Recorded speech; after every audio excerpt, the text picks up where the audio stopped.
Hello, I'm Chantaline Carpentier. I'm the chief of the UN Conference on Trade and Development, New York office of the Secretary General. The UN has collaborated with Force for Good and have been delighted to work with the team on the Capital as a Force for Good reports since inception. As part of this collaboration, I have had the chance to engage with some of the world's largest financial institutions on their initiative and hear the challenges they see in funding the SDGs. We're delighted to have with us today Ketan Patel, the founder and chair, and John Miller, a director at Force for Good, who together will host a series of CEO discussion and panels to further explore these topics at this important series of events at the World Investment Forum. Ketan is also the CEO and founder, Greater Pacific Capital, formerly managing director, head of strategic group at Goldman Sachs, and a partner at KPMG. He is also the author of the book, The Master Strategist. John is a highly experienced media and tech business leader.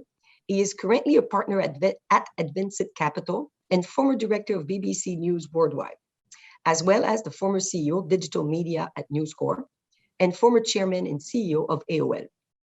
Welcome, gentlemen. Many thanks, Chantaline, for that very warm introduction. Look, it was a real pleasure to work with you and your colleagues, and thanks for your leadership, all the challenge you've given us along the way, and the warm support, of course. Force for Good, as you hinted at too, is an initiative in support of the UN Secretary General's roadmap for sustainability to 2030 and the transition to a much more sustainable future for all of us. We're presenting it at the UN's World Investment Forum hosted by UNCTAD, a series of high-impact sessions. We have three for you, and each of them explores, in essence, three things. Firstly, we're exploring the challenges facing the world from the point of view of sustainable development. Secondly, the initiatives of the finance industry and some other organizations to address these. And thirdly, the big ideas that can change the world and its transition to make it more sustainable, more inclusive for all of us. Now, as we all know, the world is at risk of failing to meet the SDGs, and our report looked at that in some detail. And what we found was that we're probably about $100 trillion short to 2030. That's the shortfall. That's such a big number. And I think the number is so big that potentially it turns people off. It's about 10% of GDP year on year for the next 10 years. There's an estimated $400 trillion of gross liquid assets in the world. And the challenge is too large for any one party to solve. And so it's going to need all of us to work together. The finance industry, though, has a critical role to play. It's almost a linchpin because ultimately, wherever the money begins, 85% of the money ends up in the financial system and is either managed, owned, controlled, with stewardship of some sort, 85% of it by the finance industry. And so large financial institutions that have a large share of this, of course, have the biggest weight, burden or opportunity, depending on how you see it, to make a difference. 2/3 of the world's assets, though, are owned by individuals. And when they're mobilized to act, they're going to be a very powerful force, as we know. Let me turn to my colleague, John, to talk to us a little bit about that. John. Thank you, Ketan, and good day, everyone. Obviously, you've laid out a very daunting challenge around the SDGs, $100 trillion short. But I think it's very important to remember where this money comes from and where the majority of it is. And in fact, it is individuals' wealth. They may be managed, the money may be managed by financial institutions, and in fact it is, and that's why this is so important in our discussion today. But the money is individuals. And the individuals, once mobilized, we have seen can be very large and significant political disruption can result, very large cultural disruption, and ultimately this may come to the finance industry. I think we're on the precipice of this. And so it's a challenge, and it's also an opportunity to really embrace these individuals as more people enter the financial system. As we all know, probably there are a couple of billion people still not connected to the financial systems of the world, and they will enter, and they will be felt, and they will have their goals and ambitions of their own that will need to be taken into account. And very much this revolves around two interconnected issues of sustainability and inclusion. And unless everyone is included, and unless there is sustainability at the heart of it, we risk an era of great instability, and this may be upon us. So it behooves us to really have an action-oriented framework for what we do here today and beyond, and the companies that we are involved in have demonstrated the real commitment to this. And this is why we're so pleased to be able to talk to them today. So this is very much a question and an issue for all of us, and also for the financial institutions who manage the world's capital. So we go forward today, hopefully with a renewed sense of importance to what we are undertaking. Thank you. Thank you, John. We have 3 panels to explore these issues and opportunities further. The first is about the systemic approach to the challenges required to meet the SDGs. Can we change the whole system of capitalism itself? The second is about the strategic allocation of capital to fund this transition. And the third focuses on the front line. So if you like, CEOs set the challenges and the board sets the challenges, the leadership sets the challenges, but it has to get executed. And so we're speaking to people in the front line of that execution. We'll talk about what it really takes to get it done, what they manage to achieve, what the obstacles are, and how they overcome them. The first panel on systemic change considers the problem from 3 perspectives. So firstly, we have one of the leading international asset managers, and their commitment and approach is something we'll hear about. Secondly, we have one of the leading providers of mortgages to the poor and the middle class, and the poor end of the middle class in one of the fastest growing economies in the world. And we'll hear what it takes to do that and all the lessons that come out of that. And then thirdly, we have a very unique perspective from somebody who's the chairman of one of the largest pharmaceutical companies in the world and was formerly one of the chairman of one of the largest financial institutions in the world. And so has seen this big shift that finance is making and the pharmaceutical industry is making, and seen how the latter performed during the pandemic. So we have some very exciting and interesting insights, I'm sure, to come. Our first guest is Peter Harrison, the Chief Executive of Schroders PLC. Schroders is one of the world's leading asset managers with nearly $1 trillion in assets under management, and one of the first to embrace and fully integrate ESG across the entire investment portfolio. Peter's been the CEO of the company since 2013, and under his leadership, Schroders has placed itself at the forefront of sustainable investing. It's aspirational, it's committed, and it is seeking always to find interesting and innovative ideas. Peter, delighted to have you with us.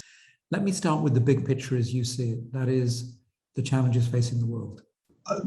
I'm a great believer that this is about mobilizing capital.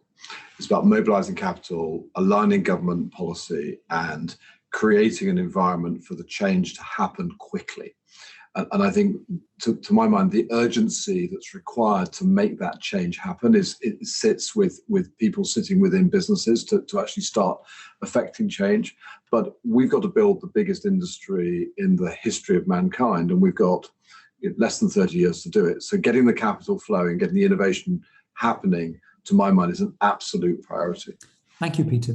Let me follow that through with you. Schroders are amongst the first asset managers to fully integrate ESG across the whole portfolio. You've also been very clear as an institution and very transparent on the SDGs. We can go straight to your website actually and see how you prioritize the SDGs, how you intend to report against them, which ones you pursue, and so on. How has your institution approached the challenges to date? What are the focus areas? What are the plans going forward? How are you going to make this a success? Yeah, so look, I think what we've got to be quite mindful of is there are some tensions as for example, as you address climate change, and you want to make sure that you do that in the context of good working practices and biodiversity, etc. So we've got to be really mindful that we join up the dots of thinking about the holistic problems that we face rather than being too atomized.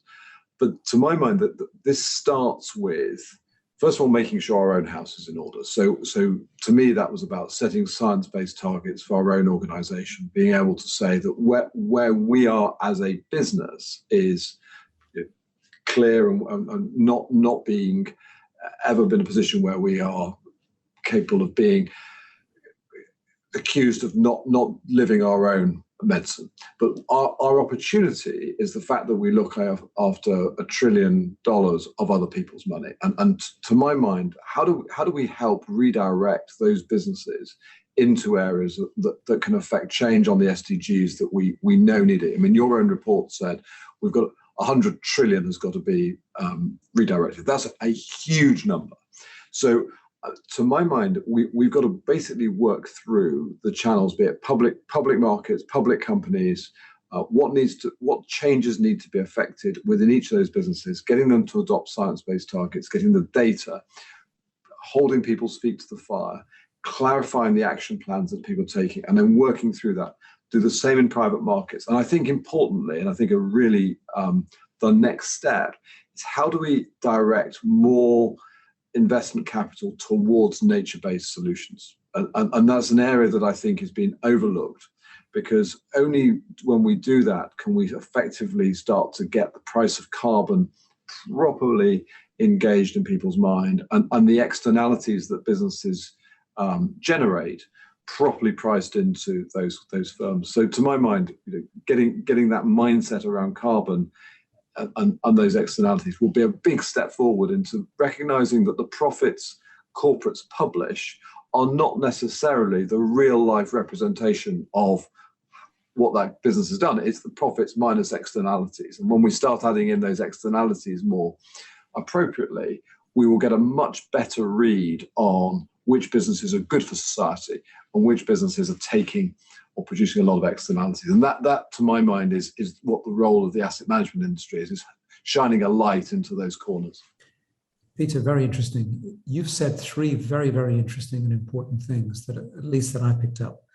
The first is, if there's $100 trillion requirement for capital, are you saying that Schroders is managing $1 trillion of that already, and it's making its contribution towards that, therefore by doing so, very responsibly, to meet the SDGs and meet the transition requirements?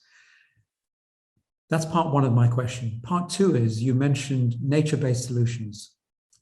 Will you describe a little bit more what you mean by that?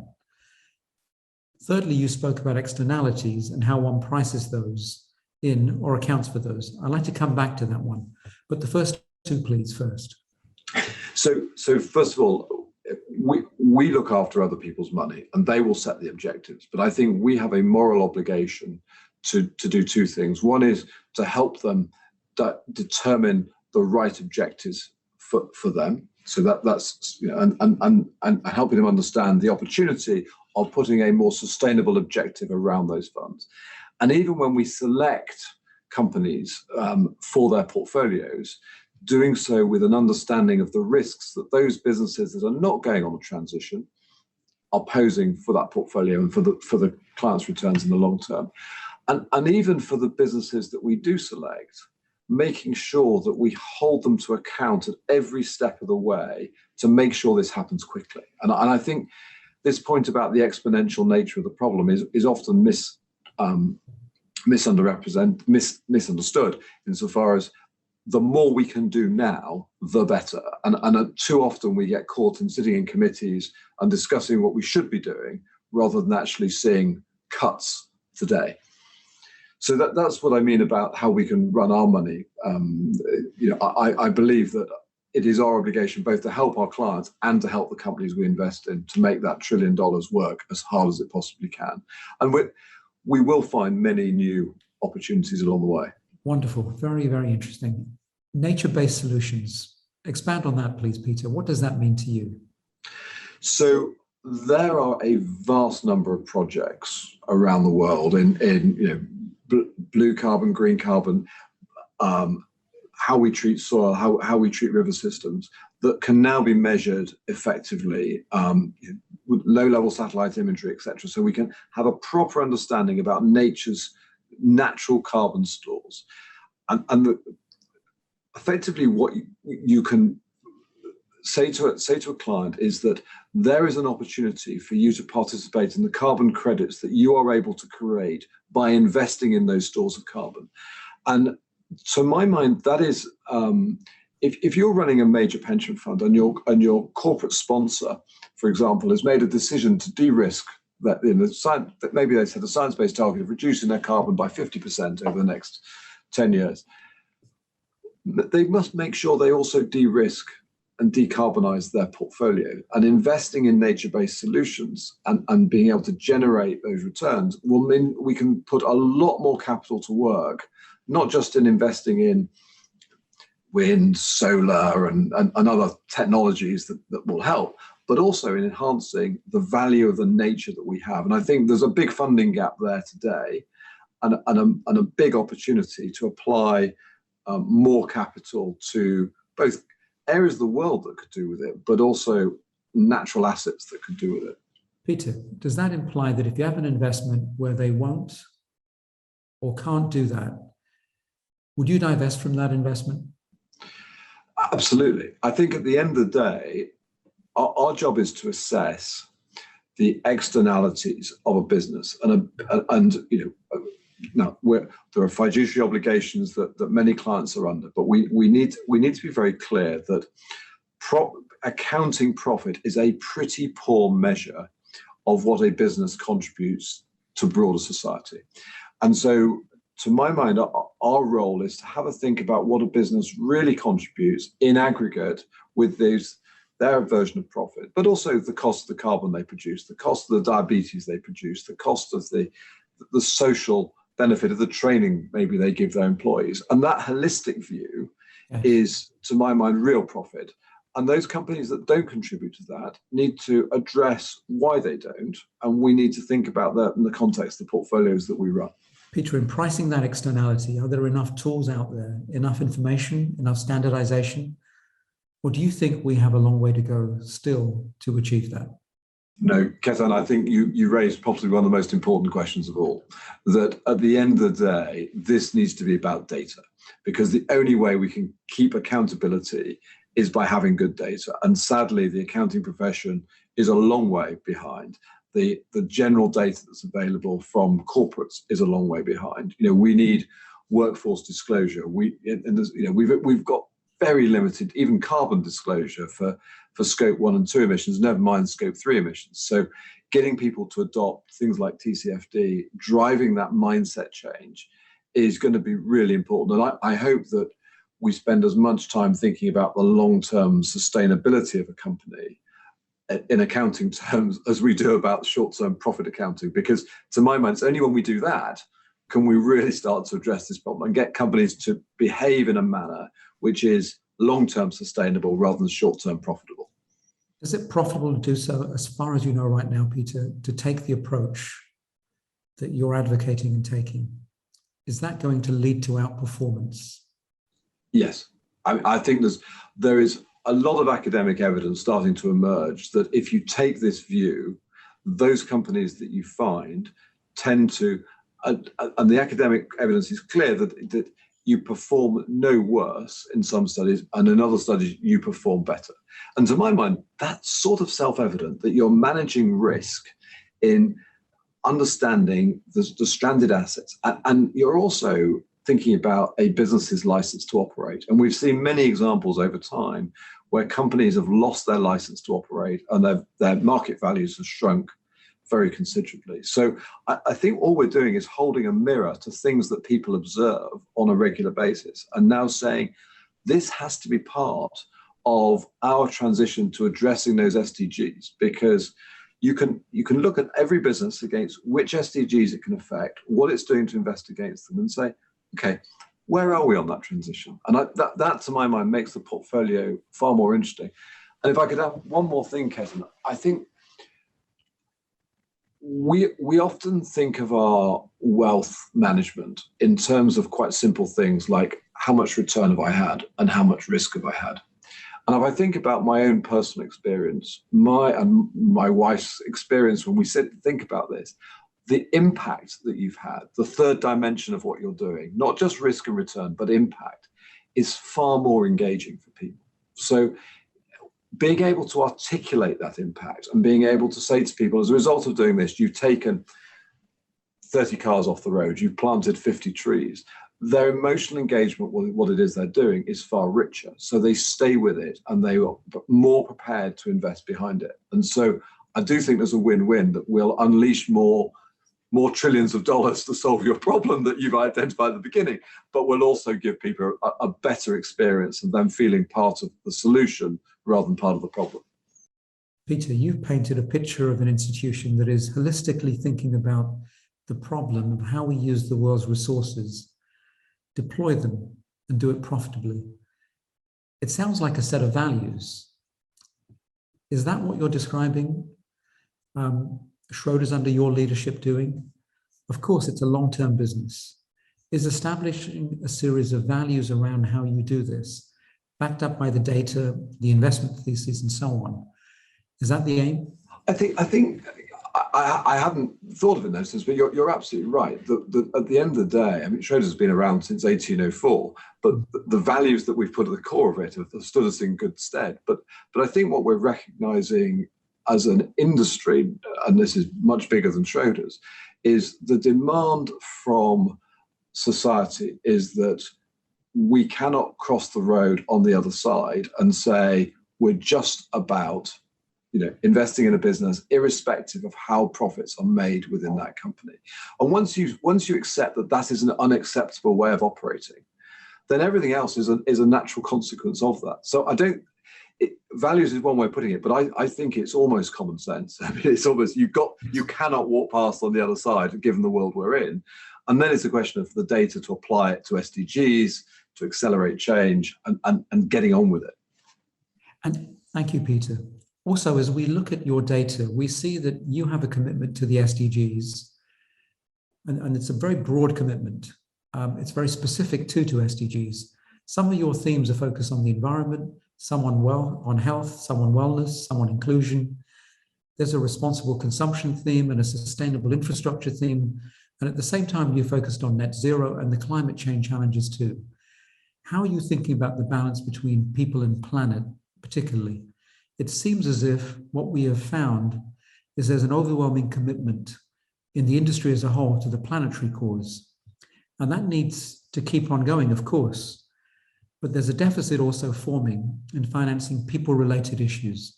How do you see that, and how does Schroders deal with that? Yeah, it's a really good problem. I mean, it's a really good question, because I think we run the risk of compartmentalizing problems and saying, yes, let's address carbon, and then you don't have a just transition, and you end up laying workers off and actually having more of an equal and unjust society. So I think we need to be holistic about this. There is no one SDG which we can say that's the holy grail, but that answer that one, everything else is solved. So for me, it's about looking at every business, looking at all of their contributions to each of those, and look in the round as to what it is that we can do to affect change in aggregate. For me, I think climate without biodiversity, we will get ourselves in a complete mess. Climate without a just society will unpick all the progress that we've made. So getting that holistic understanding is right. And the SDGs provide a very valuable framework for being clear about how it is you're operating. Not all of them are easy to invest against, but they all provide a good framework to think about where you're affecting change and where you're not. Peter, are your clients aligned on that? There's a lot of attention paid to financial institutions. Our report highlights ultimately how much capital of the world's capital the financial institutions manage. It's something nearly 85% of the world's gross financial assets end up in the financial system managed by financial institutions. 2/3 of the world's capital begins with the individual, a third or so with governments. Are your clients backers of your approach? Do they think you really care? I think it would be wrong of me to give a huge generalization that all our clients care. Absolutely. That's not the case. Do I think the spectrum is moving strongly to caring more? Absolutely. And you can see that by the very significant flows of money moving into this sector. And interestingly, do I think there's a group of clients who are prepared to sacrifice return increasingly to affect positive change and wanting impact? That's also growing very rapidly. I think the challenge the financial system faces is the very heavy levels of disintermediation that exist between a saver who is a client of an insurance company who may pass the assets to a third party, who may pass them on to a fund manager.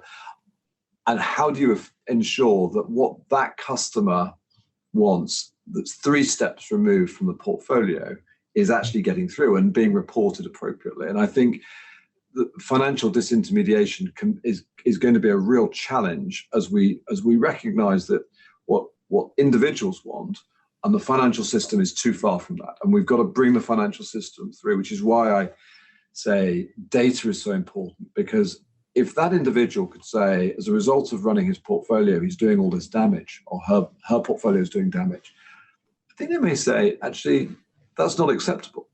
But unless we give them that data, they won't be able to make those judgments. So it's our job to cut through those layers of different organizations to get the data into the hands of the end individual. Peter, thank you. You've outlined a very exciting picture of what financial services could be as a whole system and deliver to the individual and to the planet.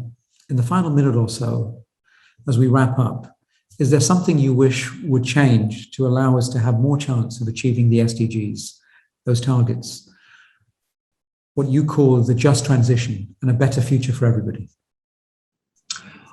If only I had a magic wand, I think the one thing I really wish I could change is that people thought about the whole system. Companies didn't simply dispose of coal assets and hide them in corners or sell to private equity bits that they're embarrassed about. I would love people to take in and say, we have a problem.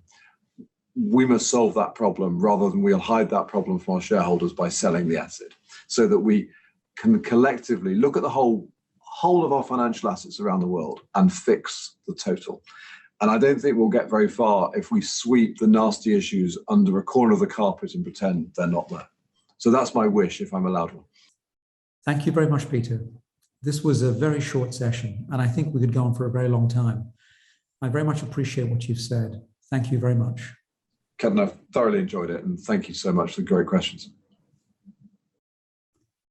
I turn now to our next guest, Keki Mistry. Keki is the Vice Chairman and Chief Executive Officer of HDFC. HDFC is the Housing Development Finance Corporation of India. It's a major financial service institution in India and the largest provider of housing finance in the country. India is this very fast-growing country with nearly 1.4 billion people, expected to get to 1.6 billion. So the challenges that India will face as a fast-growing economy are ones that the world will face. Keki, welcome. You've been with the company for nearly 40 years. And as the CEO of the leading company providing housing finance to this massive population, you're clearly going to have some very important lessons for us. And we're delighted to have you here and to hear those. Keki, alongside the enormous challenges that the world faces, almost across every country that already exists in finding good housing for people, I know that you've also worked with development agencies too, to assess how they could do that more effectively in some parts of the world.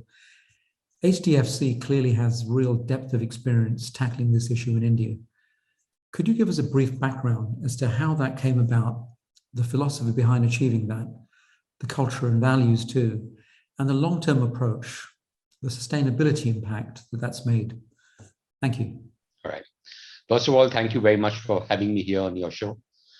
HDFC was established in 1977 as India's first retail housing finance company. And till that time, retail mortgage finance in India was completely unknown. There was considerable skepticism at the initial years surrounding HDFC's formation, as firstly, no one had endeavored to provide retail finance to individuals in India before. Secondly, at that time, there was no access to long-term funding in India. And thirdly, there were no foreclosure laws that existed. During those days, banks did not provide housing loans, and there were no specialized lending agencies for housing. Customers had to resort to borrowing from local money lenders who would charge you exorbitant interest rates. There was also a strong case to establish a mortgage finance company because the housing shortage in India in those days was immense. Our aim was to build a housing ecosystem that was sustainable, and importantly, making it possible for the common man to fulfill his or her dream of owning their own home. For the first 10 years of our existence, we were virtually a monopoly. But we realized that given the acute shortage of housing in the country, it was important to have more players in the housing finance business. We felt that since we were the first movers, it was our social obligation to fulfill this very critical need for housing and to increase home ownership in the country. Today, the housing finance market in India is quite competitive, between banks and dedicated housing finance companies. But in our early days, we were probably amongst a rare set of institutions that actually created competition for ourselves. HDFC helped set up 4 other housing finance companies, including India's first rural housing finance company. Institution building for the housing system was equally important. HDFC assisted the government to set up the National Housing Bank as the housing finance regulator. The first rating agency in India was also co-promoted by HDFC, as was the first credit bureau in India. Hence, building the right ecosystem is core to HDFC's philosophy. Ever since the liberalization of the Indian economy in 1991-92, the HDFC Group has emerged as a strong financial conglomerate in the Indian capital markets with a presence in banking, life insurance, general insurance, asset management, venture capital, and education financing. Listed companies within the HDFC Group have a combined market capitalization of over US $215 billion. As regards your question on nurturing a culture of ethics and sustainability, we knew from the very beginning that customer service was going to be our key focus area. In early days, borrowing was a very uncommon practice and customers were extremely shy to approach us for a loan. We had to ensure that customers felt comfortable when talking to us. Our staff had to make sure that customers overcame their initial resistance. We realized that HDFC had to be a customer-centric organization. In fact, customer needs define all our processes, even the design and layout of our offices. We recognized that the purchase of a house was the single largest investment that a middle-class person would make in his or her lifetime. Hence, value-added services became extremely critical. One of our main objectives is to maintain the highest possible standards of ethics, integrity, and governance. And there is absolutely no compromise on ethics. As our chairman used to say, there is no pillow as soft as a clear conscience. Very good to hear that. I've obviously interacted with your team over many, many years. I know your commitment to housing and affordable housing in particular. This being such a big issue for the UN Sustainable Goals, your lessons and the lessons you provide are very important. Clearly, housing is a matter of dignity and it's a foundation. I very much appreciate the ecosystem approach that you described. From your perspective, from HDFC's perspective, how do you view housing finance as playing a meaningful role towards meeting the UN's SDG goals? All right, so as I mentioned earlier, our key objective is to increase home ownership in the country. I'd like to point out that housing encompasses financial inclusion and provides stability and security to a household. Housing is also a good indicator of a country's sustainability. Housing is a basic necessity and not a luxury. Most middle-income people who take loans to buy a house are genuine end users and intend to stay in the house which they purchase. We believe that our core business meets a critical social objective, and it has always been our endeavor to ensure that we provide housing finance solutions across all income categories, be it the economically weaker section, the lower income group, the middle income group, or the upper income group. If one looks at the last financial year, 16% in value terms and 33% in volume terms were loans given to economically weaker sections and lower income groups in India. The average size of these loans would be in the range of about 15,000 to about 26,000 US dollars. And this compares with HDFC's all India average loan size across all income segments, which currently stands at around US dollars 42,000.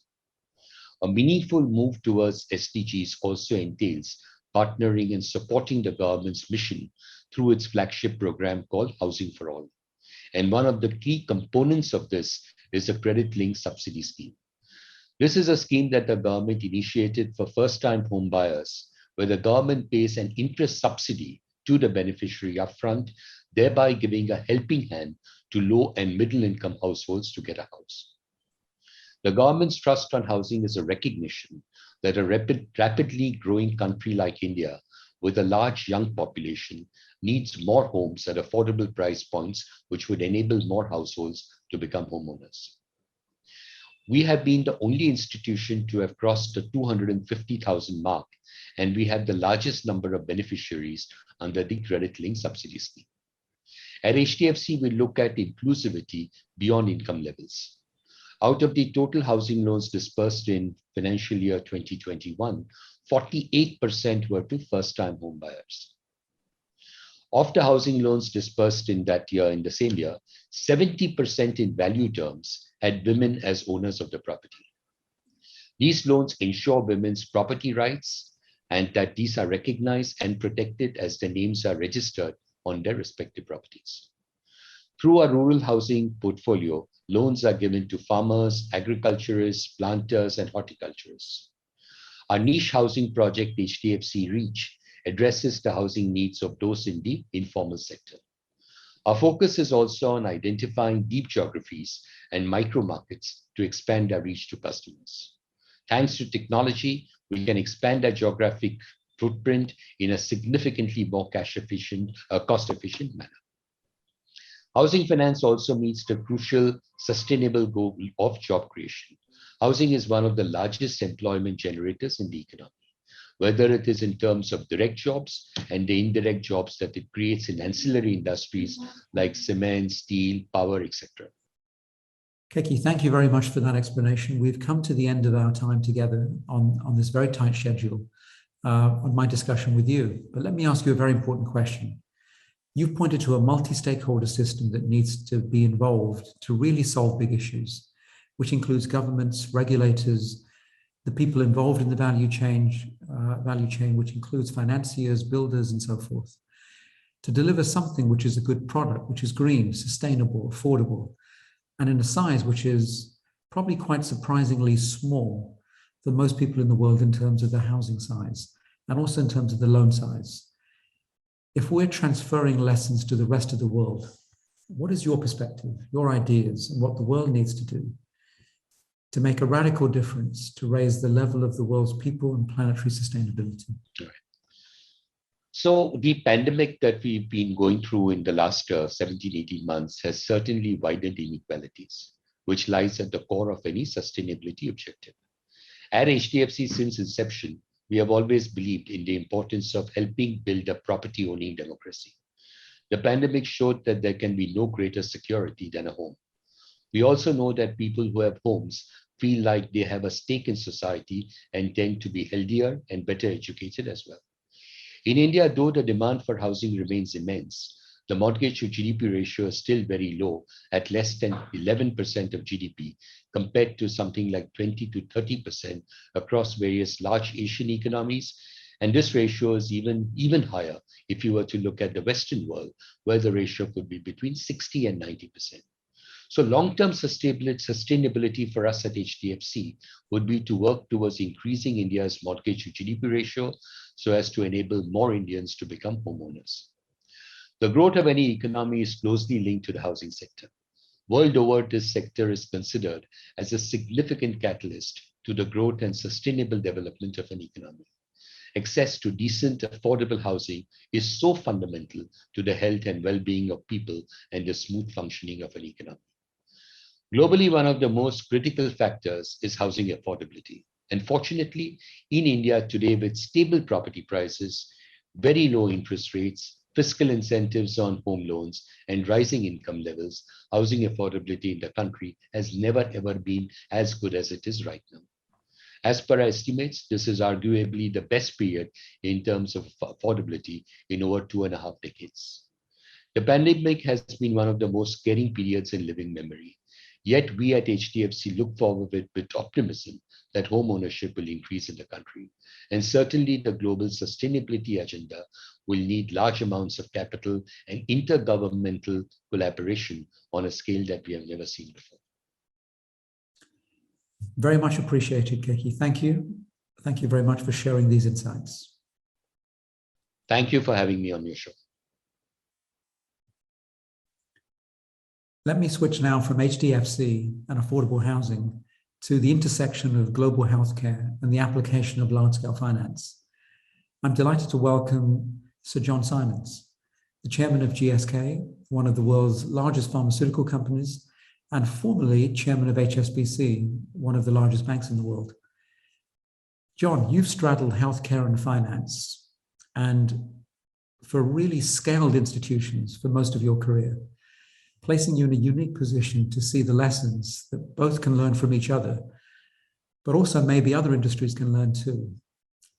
What for you are the biggest lessons coming out of the largest economic and healthcare crisis in over a century? Thank you. That's a big question. And actually, I think for the first time in the last 18 months, I've actually seen my experiences in financial services and healthcare overlap. I mean, they had been somewhat of parallel universes, but they are now inextricably joined in a number of ways. And I very much like the way you characterize this as a red line. And I really think if there's one real message to people, that we should think of the world pre-COVID and the world post-COVID, because I think there are many different things. I think in economics and in finance, we're used to the world is segmented. There are economic barriers through trade. There are economic barriers with currency. The developed economic markets are really not connected to the developing part of the world. Access to finance, access to banking in different parts of the world is really heavily restricted. I think what is clear with infectious disease, there are no barriers. It is simply goes from a local to a global issue in a very short space of time, and therefore I think we now see intertwined the economic and the human cost of the pandemic, and it is enormous. If you think about the firepower that the world used in 2008 to save the banking system, the firepower now that is being used to prevent the full economic and human cost of this is way more. What is absolutely clear is that there is no more capacity. We don't have the same financial capacity available. The UK doesn't have another 400 billion pounds that it can do to the next pandemic. The one thing that is absolutely crystal clear is there will be another one. And I think that this one, I mean, I hesitate to use the word we were fortunate, but actually, through Ebola, the COVID virus was very well characterized. You could move very quickly from an identification of the protein to an identification of the mRNA. We could move quickly. But I think we have actually now got to realize that in the same way as the world woke up to the fragility of the financial system, we've actually now got to recognize the fragility of the health system, and it has no barriers. John, we've spoken about the global financial crisis before as such a shock to the system and the lessons that were learned during that crisis. The financial system this time reacted far better. What are the lessons as you see it? Because from your perspective at HSBC, you saw what changed. What do you think we demonstrated this time round? Well, I think actually what we saw this time was actually the cumulative lesson. If you think about the financial system, it has been building robustness in it since Bretton Woods in 1944, when we came off the gold standard. There has been increasing harmony across the institutions. We formed the World Bank, we formed the IMF, the regulators and the central bankers communicate with one another. And what we saw in 2008 was a significant elevation of that cooperation, because, we all know we saw the abyss in 2008 with Lehman Brothers. And I think that the financial community did come together in a very constructive way. The capital requirements of the banking system rose dramatically. I mean, I think the capital requirements have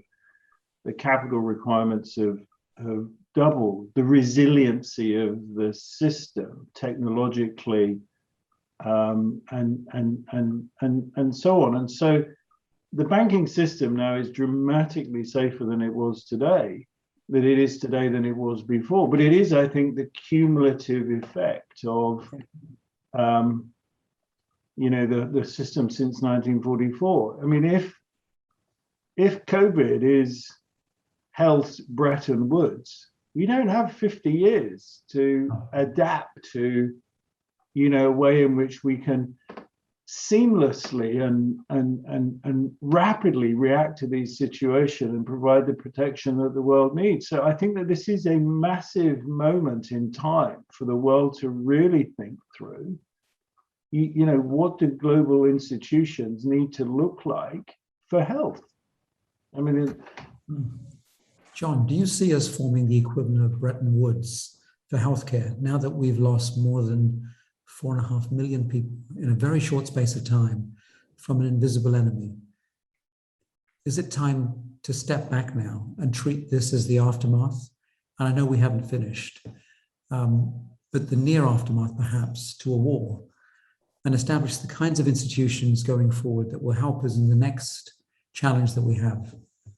Yes, I think so. I think the institutions exist. I mean, the WHO and Gavi, for example, are, potentially remarkable organizations to resolve some of these issues. Sadly, they have been politicized through this phase, and the politicization of health in other places too.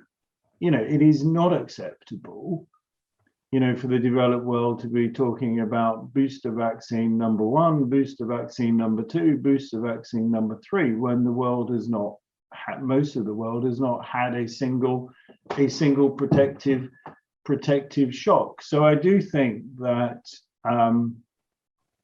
rather than create something new, I think that there does need to be a new mandate to the WHO.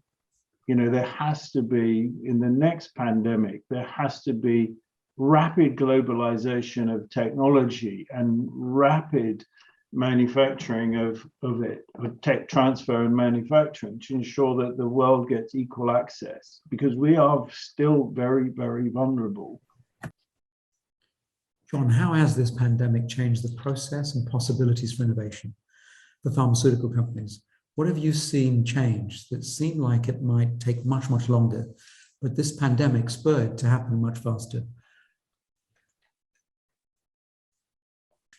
Well, you're right. I mean, if, we were talking about this in an abstract way before, I think we would have all said, the vaccine cycle is 8 years, and, that's what it's going to take. We saw it in a year.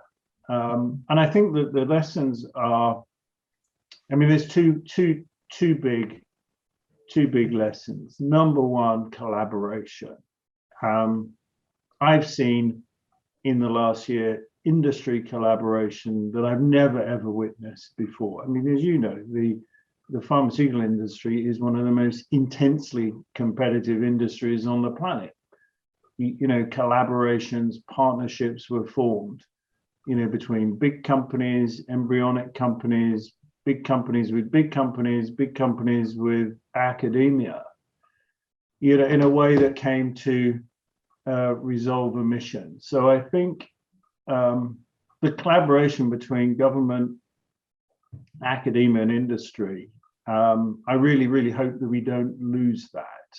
And as I think that I've recently been participating in the development of the UK life science strategy, and one of the things that we're really trying to retain in that is the mission-driven collaboration, because this discussion also applies to obesity, mental health, aging, cancer, and so on. The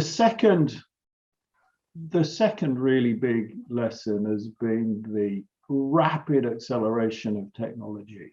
Again, I think, there were lots of things coming together. mRNA wasn't been in the works for 10 years. It rapidly matured. The genetics and the ability to sequence genomes on large scales, identify and measure, small changes in the genome of the pathogens. It has been remarkable. So there's a lot that's come together. Biology, data sciences, mathematics had all come together in a very collaborative way. But it has been an extraordinary acceleration of technology. And I think, you know, all of the world's issues are going to be solved by, you know, the application of innovation. And if there's another message in all of this, is that that we've got to foster innovation, you know, right across the world. John, very crucially, you've spoken about the fact that the world is still divided between those that have the vaccine in the richest countries and those that haven't. It sounds like, from what you say, am I right in thinking that we're therefore still not resilient? We still haven't learned enough to share. No, we're not. But I do think the body is willing. You know, I do think we reckon. I mean, at GSK we recognise this. You know, our partnership with Gavi is central to, you know, how we think about global health. Moderna have just announced that they're going to build a plant in Africa. The Serum Institute in India has got the scale that there can be rapid tech transfer. What I think we've got to have is a network of manufacturing capacity around the world, so that when the scientists do determine that there is a route to a successful vaccine, it's got to be globalized immediately. And so I do think that this network of capacity, manufacturing capacity around the world, you know, that does need to be put in place. John, I'd like you to go back and put your finance hat on for me, please. What can the finance industry learn from the pharmaceutical industry and the healthcare industry's experience of the last 18 months? As the finance industry possessing so much and managing so much of the world's capital, as it looks ahead and applies itself to the issues of the world, what are the big lessons? Yeah, it's a very interesting question, and you know, I'm humble enough to know that I don't know the answer to that. None of us do. Completely, but I do think that you know, if the world is going to remove the inequalities, that we would all really wish that the world was much more equal, then I think equality of health and equality of wealth are going to be the two driving forces for it. I think if this has told us beyond any question of doubt that health is a global issue and it actually has to be tackled as such. Well, look at financial institutions. You know, I know from HSBC that the anti-money laundering, you know, the compliance requirements, you know, there are large parts of the world which even if large banking institutions wanted to go into Africa and make financial services available, bring wealth creating products to them, they can't. So I do think that, you know, the financial institutions, while there's a lot going on in terms of, you know, ESG responsibility, investing and financing alternative energy sources, for the large parts of the world, it is inaccessible, you know, to develop market banking systems.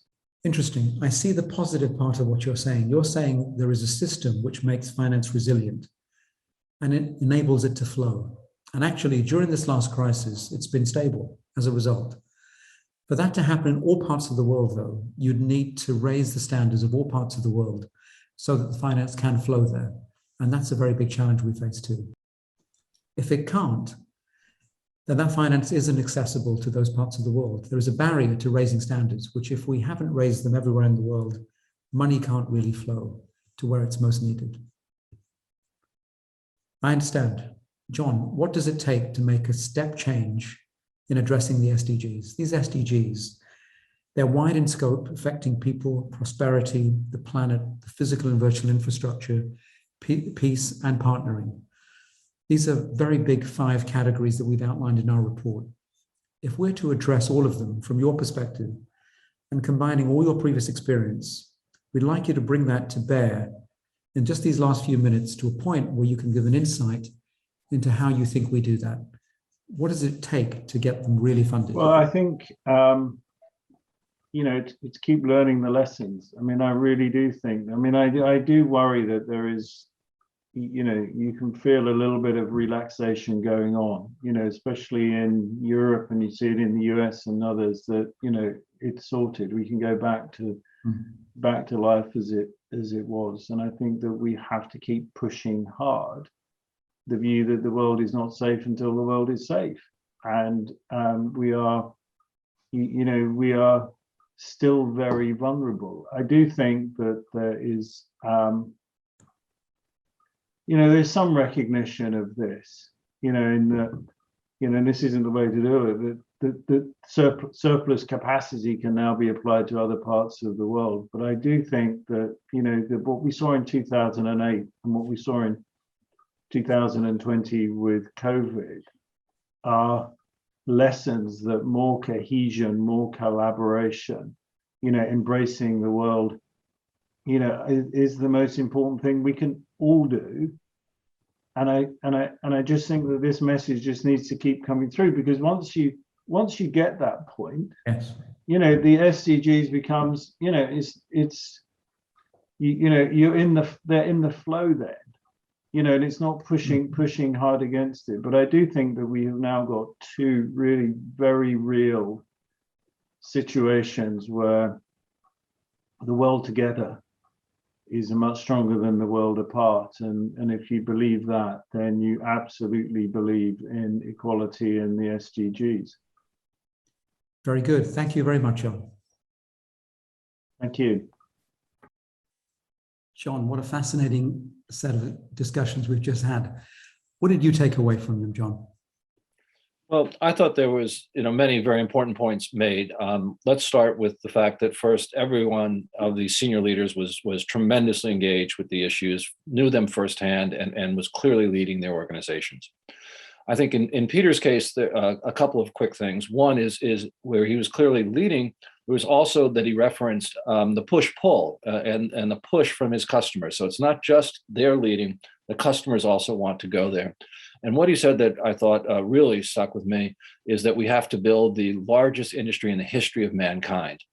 This is no small task, obviously, but it really states the playing field that we're operating on. With Keki, he emphasized the ecosystem that needs to be developed around housing and the centrality of housing. And I thought that was a tremendous point, and dovetailed with Sir John, who also talked about the interconnectedness of the world, if you will, around both healthcare and finance, the collaboration and innovation needed, and said that again, a remarkable statement, the world isn't safe until the world is safe. And I think that really, in many ways, encapsulates the way we have to think about globally on all our behalf. Thank you, John. Very well put indeed. And I think what you've said is absolutely right, and how I felt it too, as I was having the discussion with them and drawing them out, that running across all three of them was the idea that this is one whole world, one ecosystem, and we're all interconnected, and no part of it can do better than the rest without there being a consequence. And I think there was this feeling that unless we lift everybody up, that those that are already lifted will somehow sink, and the whole project won't move forward to the world being sustainable and developing together. And I thought that was said in many ways, and I thought in the middle of it, the way Keki said it was very interesting, that at the core, for human security reasons almost, personal and maybe global, you have to have a home. And that home has to be an affordable, decent, green, sustainable home. And if you provide that, people are happy, and they're going to be better educated, and they'll have a base from which to live their lives. And so affordable housing was an interesting theme. But I thought the lessons of both of the others was that if you take that idea, and they said in their own ways, everyone needs to address every issue in the world together. Building a home requires the government, the regulator, builders, finance, and so on. And we've learned everything is interconnected. And so solving, whether it's hunger, poverty, or education, or any other major issue, will require all those constituencies as stakeholders to work together. And that's a very important message, I thought, that came out from all of them. With, as you said, great spirit and compassion and commitment to making it happen on their behalf as well as for the whole world. Now, looking ahead, for those of you that have joined this panel, this is the first of three. The second one starts in half an hour, and the end of the third panel will draw all three panels together to see if we can answer the big question of the World Investment Forum: how do we fund the SDGs and the transition to a better future? Thank you all for joining.